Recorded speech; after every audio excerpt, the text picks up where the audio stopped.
साथियों नमस्कार, मैं विनय स्वागत करता हूं आप सभी लोगों का अपने YouTube channel our past and future पर।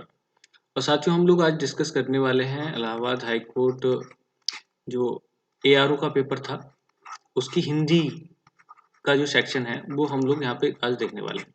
तो हम लोग देखेंगे कि किस प्रकार के सवालों को हमारे साथ यहाँ पे मतलब दिया जाता है इस एग्ज़ाम में, और वो सारी कौन-कौन सी चीज़ें हैं जिनको लेकर के हिंदी का पूरा पेपर कंप्लीट होता है। तो चलिएगा देखते हैं। पहला सवाल है, टोटल आप देखेंगे कि 189 से लेकर के 200 क्वेश्चन तक ये दिए गए हैं। तो आप देखेंगे कि लगभग 12 क्वेश्चन हैं जो यहाँ से पूछे गए हैं, लेकिन हम लोग यहाँ से कंक्लूड करेंगे बहुत सारी चीज़ों को। चलिएगा, इसमें से कौन सा शब्द है जो इच्छा का पर्यायवाची शब्द नहीं है। साथियों पहली बात तो आपको ध्यान रखना होता है कि नहीं वाले सेक्शन पे बिल्कुल आपको काम करना होता है। तो इसमें है लिप्सा। ये भी लिप्सा किसी की कामना होती है, इच्छा होती है। कामना खुद इच्छा ही है। स्पृहा ये भी इच्छा का ही पर्यायवाची है। तो which one is not right, तो वो ये है वैभवी। तो ये इच्छा का पर्यायवाची नहीं है, यहाँ से आपका राइट आंसर हो जाएगा वैभवी। तो इसमें तो कुछ करना ही नहीं था, सीधे सीधे आपको पहचानना था। नेक्स्ट है, इन शब्दों में से तद्भव शब्द पहचानिएगा। तो आप देखेंगे उपवास, सत, वधु और अचरज। तो आप अच्छी तरीके से शायद समझते हो, अचरज का जो तत्सम होता है वो होता है आश्चर्य। तो आश्चर्य इसका तत्सम शब्द है, इसी वजह से ये कैसा शब्द हुआ, तद्भव। तो राइट आंसर दिस ये है। तो आप समझ गए होंगे। नेक्स्ट है, निम्न में से कौन सा शब्द अश्व का पर्यायवाची नहीं है।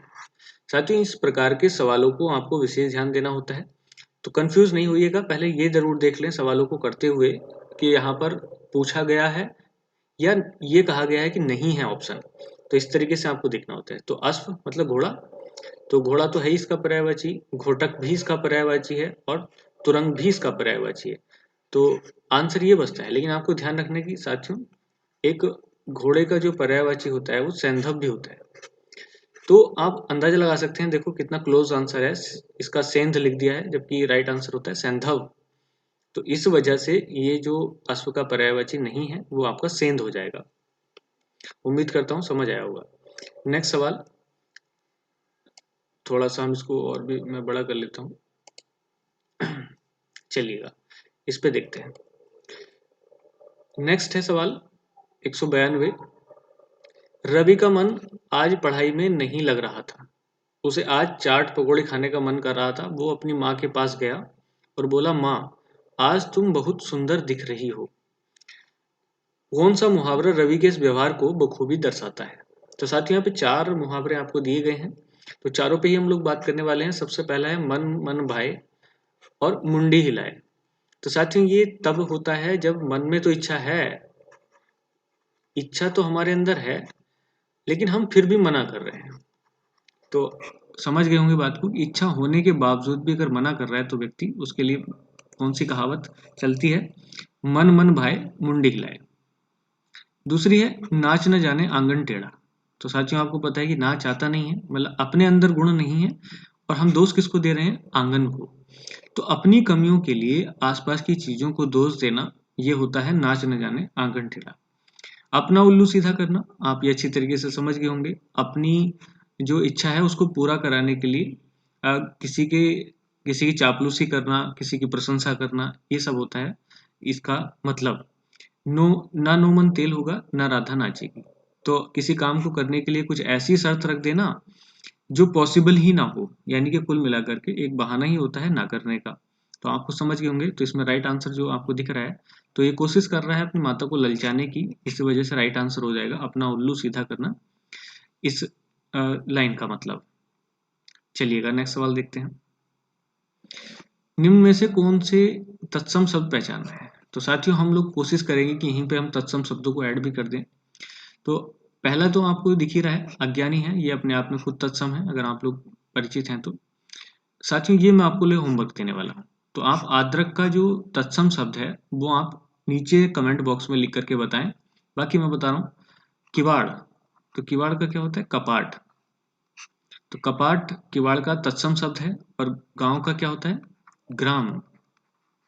तो आप समझ सकते हैं, ग्राम गांव का तत्सम है, किवाड़ कपाट है, और अदरक का आपको होमवर्क है, बताना है कि क्या इसका पर्यायवाची होगा, सॉरी तत्सम होगा। नेक्स्ट, आविर्भाव शब्द का विलोम क्या होगा?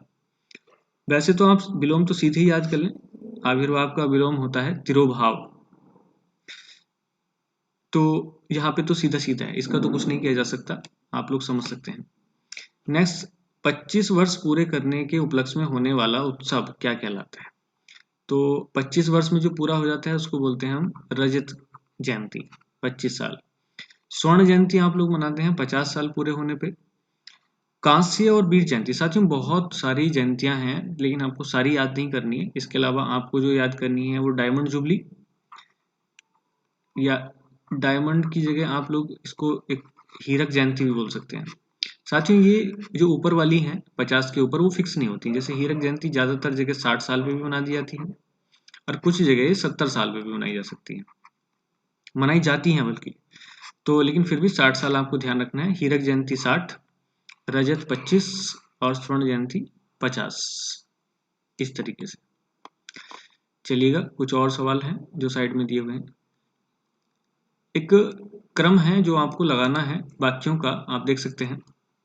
हिंदी के एक पूर्ण वाक्य को 4 भागों में बांटा गया है, ये 1 है, ये 2 है, ये 3 है, ये 4 है। आप साथियों इसको वीडियो को पॉज करें और उसके बाद इसको देखें और इसका भी आंसर आप लोग लिख करके कमेंट बॉक्स में बता दें, क्योंकि इस प्रकार की चीज़ों को आपको थोड़ा समझना ज़्यादा ज़रूरी है। 1-2 चीज़ आप मेरे साथ करिएगा, बाकी मैं सब चीज़ें आपके लिए अलग से लेकर के आऊँगा, उसकी टेंशन आपको लेने की आवश्यकता नहीं है। चलिएगा नेक्स्ट, निम्नलिखित में से कौन सा शब्द परमार्थ का विलोम है? तो परमार्थ का विलोम सीधे सीधे आपको पता है, स्वार्थ।